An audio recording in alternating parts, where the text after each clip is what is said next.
IAS అధికారిని స్మితా సబర్వాల్ చేసిన అనుచిత వ్యాఖ్యలను వికలాంగుల హక్కుల పోరాట సమితి తీవ్రంగా ఖండించింది. మహబూబాద్ జిల్లా టౌన్ పోలీస్ స్టేషన్లో దివ్యాంగులు ఆమెపై ఫిర్యాదు చేశారు. వికలాంగులపై చేసిన అనుచిత వ్యాఖ్యలను వెంటనే ఉపసంహరించుకోవాలని మహజన సోషలిస్టు పార్టీ జాతీయ నేత గుగ్గిళ్ల పీరయ్య డిమాండ్ చేశారు. స్మితా సబర్వాల్ను విధుల నుంచి తొలగించాలన్నారు.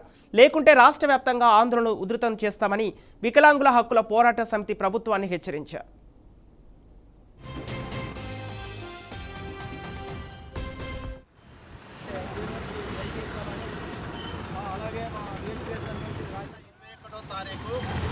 హైదరాబాదులో ఒక IAS officer Smita Sabharwal IAS officer గారు వికలాంగుల పట్ల అనుచిత వ్యాఖ్యలు చేయడమే కాకుండా వాళ్ళను అవమానపరిచే విధంగా మాట్లాడినందుకు వికలాంగుల తరఫు నుంచి ముందుగా ఆమెను విధుల నుంచి తొలగించాలని చెప్పేసి, అదేవిధంగా వికలాంగులకు రిజర్వేషన్ ఎందుకు ఐఏఎస్ కోటాలని చెప్పేసి మాట్లాడినందుకు మరి తెలంగాణలో ఉండబడిన వికలాంగుల సమూహం మొత్తం కూడా గౌరవ శ్రీ మందకృష్ణ గారి నాయకత్వంలో అన్ని పోలీస్ స్టేషన్లో ఐఏఎస్ అధికారి మీద కేసులు పెట్టడం జరుగుతుంది. అందులో భాగంగానే మహబూబాద్ జిల్లాలో కూడా మరి టౌన్లో ఐఏఎస్ అధికారి మీద కేసు అప్లికేషన్ ఇవ్వడం జరిగింది.